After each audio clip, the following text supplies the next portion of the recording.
I, Norbert Mao, swear in the name of the Almighty God that I'll be faithful and bear true allegiance to the Republic of Uganda, and that I'll preserve, protect, and defend the Constitution. So help me God.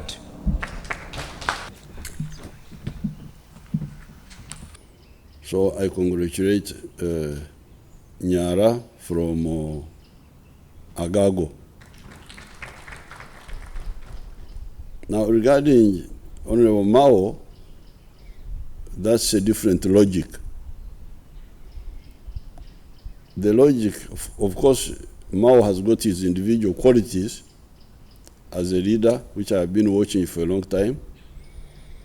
But more importantly, this is the fourth attempt by patriots to unite the people of Uganda politically. The Mao is different from Beatrice Akelo.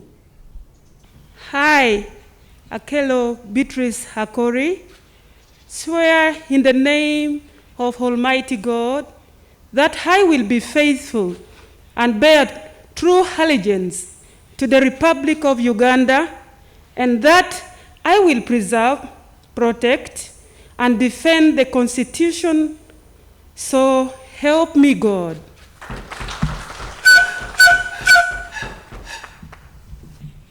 Akelo is the youth league of NRM coming up, the young people coming up. Mao, it is my old efforts, our old efforts of uniting Uganda so that Uganda becomes stable and sustainably strong. So you can say the NRM attempt has 2/3 succeeded to keep the Ugandans together. But then you know, I hear a rumor that some of you are Christians. It's not confirmed, but there's that rumor. You know that Jesus, with the one who had 99 sheep, said I must go and look for the other one also.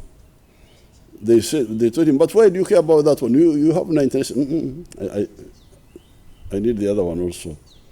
So in this case, my people who left are not one. They are almost 30%, 40% who left. So it has been my job now to bring them back with the idea of going back to what we didn't manage to get, or to maintain the one of UNC, our people being together.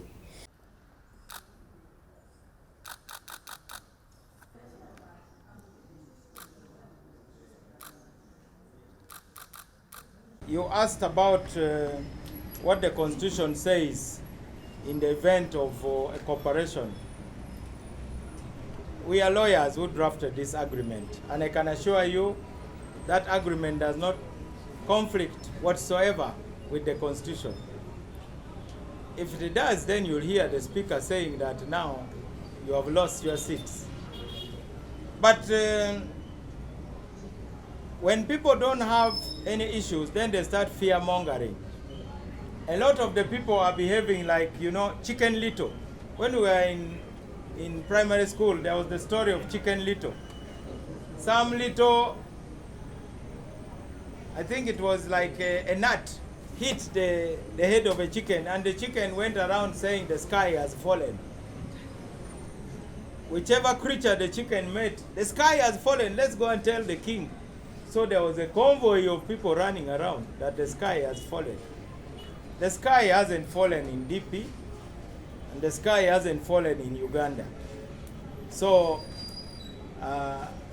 like I said the other day, when I was on a talk show with somebody, there was an accountant trying to give me legal advice. It's like taking medical advice from Norbert Mao.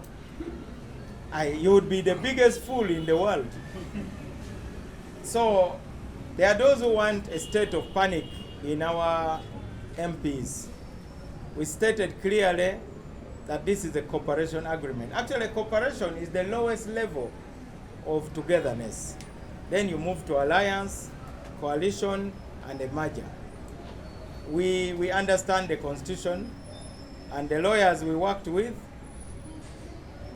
I won't mention all of them here, but definitely that was not an issue that was raised at all, and it won't be raised. On the question of conflict of interest, when I'm in DP, I'm talking about peaceful presidential transition, national dialogue, constitutional reforms. As Minister for Justice and Constitutional Affairs, I'm talking about the same things.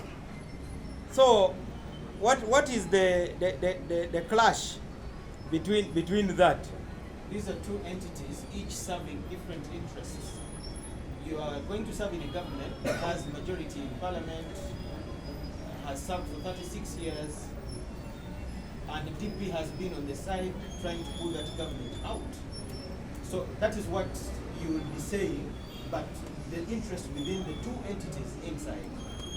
I think I should ask you to give it the benefit of doubt, because when you read the agreement closely, we have our freedom to disagree.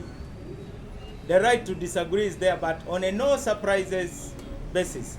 For instance, I cannot be in the cabinet and pretend that I'm supporting something, and then I come to parliament and I denounce it. That would be crookedness. If I can't tell you to your face that I disagree with you, do you know how hard it is to negotiate with President Museveni? I want those who are yapping around to go and try it. Anyway, you are saying NRM and DP serve different interests. Now that is the biggest hoax. All these parties, have you heard people speaking when they are campaigning? We want you all to be rich. We want water here. We want justice. We want peace. Are those different interests? I think it is about method. That's where we differ. But for argument's sake, let me tell you that the political parties in Uganda are not disjoint sets. You studied mathematics. You know disjoint sets. It means one set is here, one set is here. I beg to differ. The parties in Uganda are not disjoint sets. We have intersections. Now, looking for that intersection is my job and the job of DP. The one thing that all parties must defend. Now, assuming we are invaded by another country, will you say that NRM and DP will be saying, we welcome the invaders because we don't like the government in power? I would be very surprised. I think we must learn from other countries. As you know, despite my young age of 55 only, I have been in this arena of politics for a very long time. And that's why sometimes people think I'm the same age with President Museveni, because they have been reading about me from 1990 for so long. The Americans can fight in their country. They can disagree and call Joe Biden names and what. Once they are outside, you won't hear that. But for us, we seem to want to take every dirty linen and display it for the world to see. This is our country. Like I've said, we may have plan B, but we don't have a country B. So there's an intersection. I disagree totally with anybody who talks as if the parties don't have any common interest. I said the other day, of course, I have been attacked for saying it when I said other parties discuss money, for us we discuss ideas. That when other parties go to NRM, they go to talk about how to get money. For us, we go to talk about how to serve Ugandans. Now, the question from Uganda Radio Network, I don't want to speculate, but Uganda is in transition. The transition is not coming. The transition has started. And we have only done what is a catalyst. One day I was talking on TV and I talked about how hydrogen peroxide can become water. It can become water if you just leave it there, because hydrogen peroxide is one molecule, 2 molecules of hydrogen and 2 molecules of water. Oxygen, yeah, this is a scientist. So 1 molecule of oxygen can escape. But to speed up the chemical reaction, you put in a catalyst, potassium permanganate. So that's what DP has done. That's why you see everybody is running around. It is known as the shock doctrine. DP has applied the shock doctrine because you know when you are shocked, you can even move away from your home, even when you know where your home is. So this thing has shocked Ugandans. People are coming to terms with it, and they don't know how it has been done, but there it is. Deal with it and see how to benefit from it. So I don't think President Museveni has a right to appoint a president for Ugandans. I've been hearing a lot of people saying, oh, now this is going to be the next president, that one is going to be the next president, and so on and so forth. It is true. An aspiring president signed together with a sitting president. As to whether the aspiring president will ever become president, that one I don't know, and I don't care, frankly. Let me be the Moses who will not come to the promised land. But Uganda must go to the promised land. Let me remain this side. But I want to push you to go. Please go to the promised land. That's what my job is. So don't count me among those who are dying to be presidents. I'm not dying to be president. But I'm dying to see Uganda not wasting time in the Sinai desert of deception and confusion for 40 years. You know, the journey to the promised land is a journey of 11 days from the Sinai desert on foot. Why did it take 40 years? Confusion. 2026, the NRM will have been in Uganda as a government for 40 years. That is our Sinai desert. Ugandans don't care about what happens to Norbert Mao, but go. Go to the promised land. Leave me in the desert. I don't have to cross with you. Yes, please. Birthday parties. I want to dissuade you. Separate birthday party from serious national issues. When anybody, whether by the name of General Muhoozi Kainerugaba, steps forward, it is up to Ugandans to decide that. So I'm not going to be talking academically. You are really asking me to talk about academics. And I will resist the temptation. I have a lot to say on that subject, but I've been advised that now I should be a bit careful. I shouldn't be talking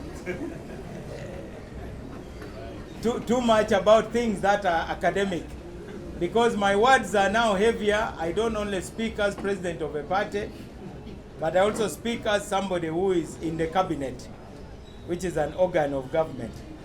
And moreover, the portfolio I hold is the one that mediates. As you know, the judiciary is part of that ministry. And when the parliament is quarreling with the executive, it is the judiciary that mediates it. Now, to the question of the law, I'll start with the simplest. Does the president of the party enjoy the right to make a binding decision on behalf of the party? I've done it before, but this one has heightened the debate because the stakes are higher. This is now about state power. This is about serving in the cabinet. But previously, we signed the agreement establishing the DP bloc. I never heard anybody talking about it. So we have raised the stakes in Ugandan politics.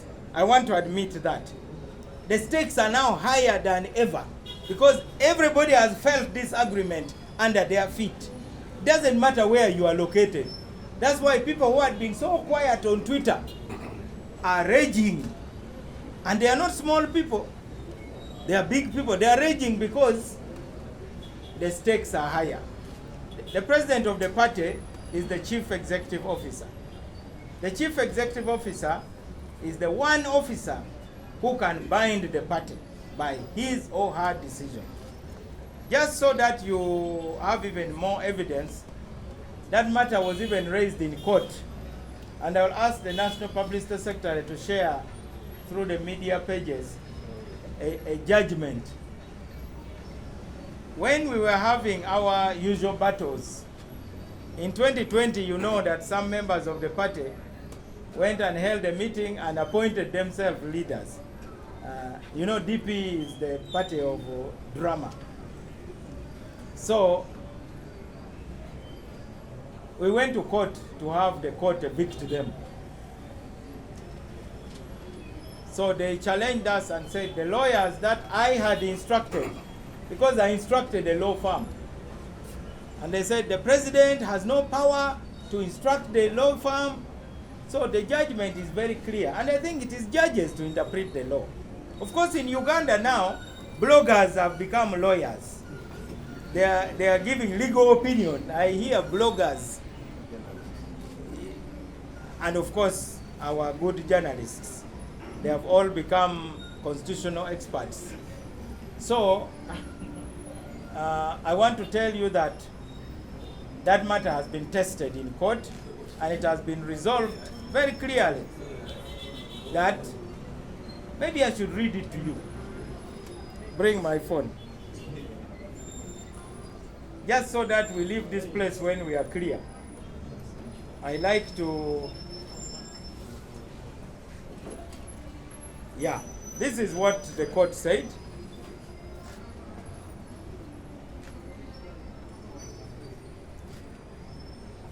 Let me ask my publicity secretary to read it. You have heard my voice? Yes. Determination. According to the Constitution of Democratic Party, the National Executive Committee is the directorate of the party, and in particular, its functions include B. To supervise the administrative machinery of the party at all levels and take such measures as it deems fit to enforce decisions and programs of the party. To do all other acts and things as it shall deem necessary for the efficient functioning of the party. The president shall be the chief executive as well as the chief spokesman of the party. According to Black's Law Dictionary, 11th edition, 2019, page 715, chief executive means the head of executive branch of a government, such as the President of the United States, a corporate officer at the upper levels of management. It would appear that the President is vested with more powers than other officers on matters of management of the party in the day-to-day affairs of the party. This gives such officer leverage over other officers in binding the party. The National Executive Committee is supposed to be the overall organ of the party that would take any binding decisions on the party.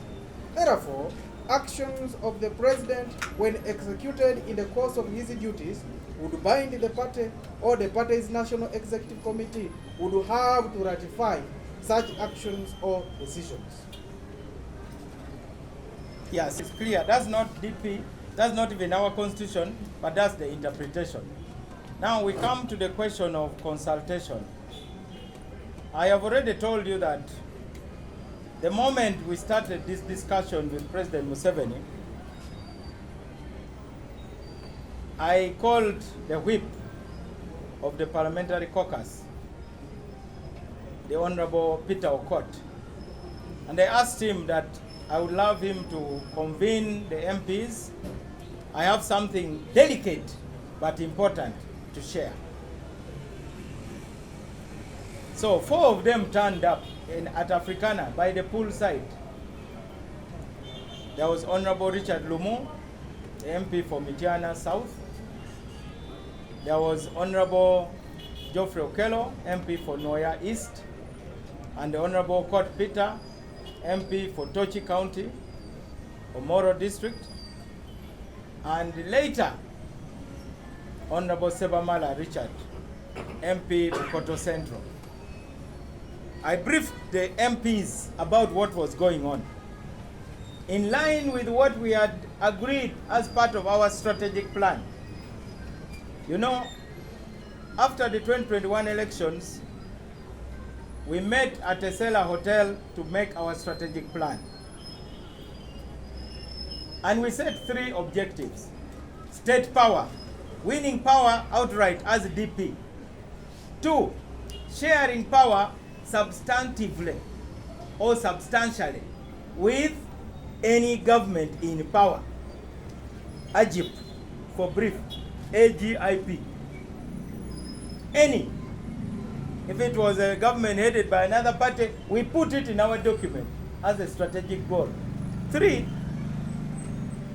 to lead the opposition and thereby be the main challenger to any incumbent government. We did our strategic planning as DP. It is there in black and white. Therefore, the discussion with President Museveni and the NRM must be seen in the context of DP's strategic objectives. We believe in what they call OST. O, objectives. S, strategy. T, tactics. Of course, people confuse the difference between strategy and tactics. I hear people say, so-and-so is very strategic, so-and-so is tactical. Basically, a strategy is how to solve the whole problem. Tactics is how to solve part of the problem. What we are doing can have strategic consequences, but it can also be tactical because it solves part of the bigger problem. So, DP set those strategic objectives. We met. We realized that basically we are on our own. NRM is shooting us. All the other opposition parties are on our neck. When we presented our Grand People's Coalition framework document to the opposition parties, they basically threw them at us. They don't want to commit. They want what they call a DHEA. And that is why I insisted to President Museveni that I don't want this DHEA of saying, let's work together, and then you work. Said, my party must have its key issues captured in the document so that our members can hold us accountable, so that Ugandans can hold us accountable. So I consulted the parliamentary group. I gave my smartphone in which the full original draft of the agreement was. I gave it to our MP, Honorable Richard Luma. I said, read. He's the deputy legal advisor. And I saw him swearing that he has never been consulted. Yeah, but now welcome to politics.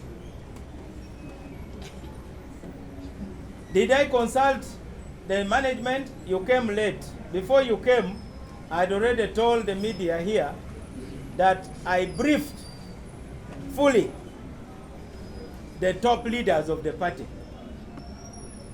And even a handful. By the way, I even briefed other stakeholders who I want to mention here. But it is my duty as president of the party to take responsibility. I take the biggest responsibility.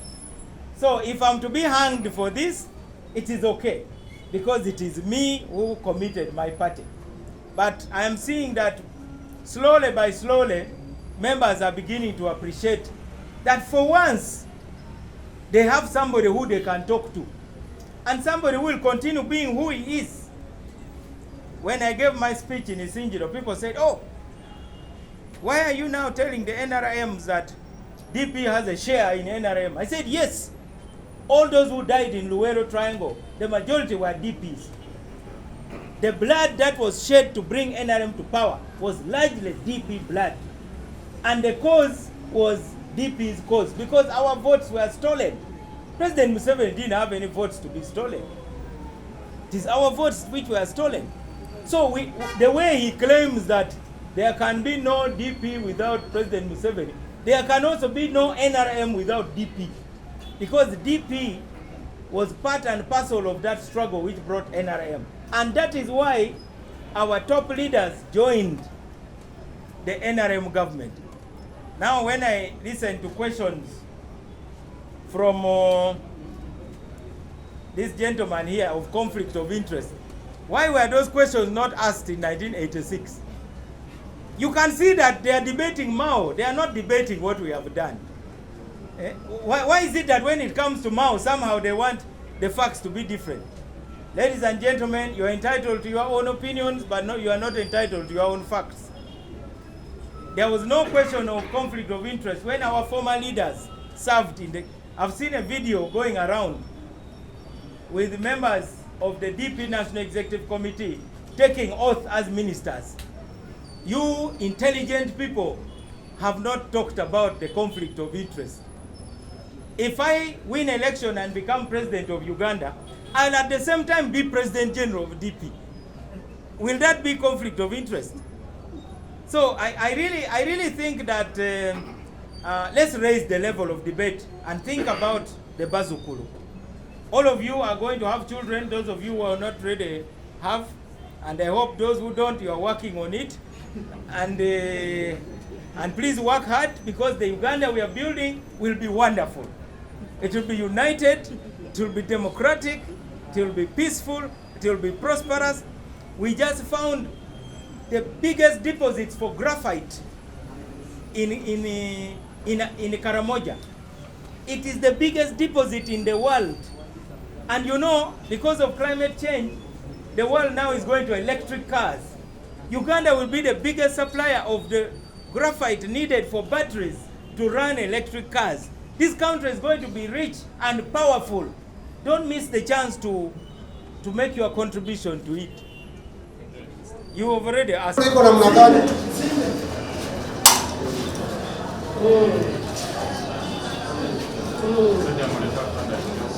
Haya.